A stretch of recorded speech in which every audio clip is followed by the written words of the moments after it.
তাবিজ ব্যবহার করা এটা ইসলামী অনুমতি আছে, তবে সেটা হতে হবে শরীয়তের নিয়ম অনুযায়ী। এই যে দেখেন, আমি আপনাদের সামনে একটা তাবিজের ছবি দেখাচ্ছি, ভালো করে লক্ষ্য করে দেখেন। এটা একটা সিংহের মূর্তি, এর লেজের মধ্যে লেখা আছে লা ইলাহা ইল্লাল্লাহু মুহাম্মাদুর রাসূলুল্লাহ।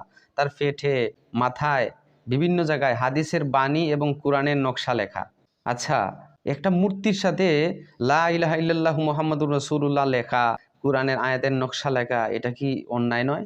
এটা কি শরীয়ত বহির্ভূত নয়? এটা কি ঠিক হলো? এটা কি শিরকের দিকে ধাবিত হলো না?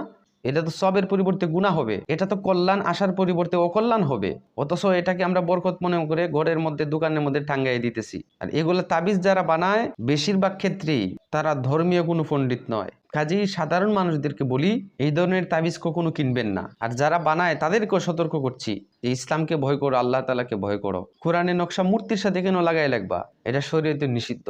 কাজেই এই ধরনের তাবিজ ক্রয় করা থেকে এবং বানানো থেকে আমরা বিরত থাকবো। ভিডিওটি শেয়ার করে দিবেন যেন সবার কাছে গিয়ে পৌঁছে সতর্ক হতে পারে।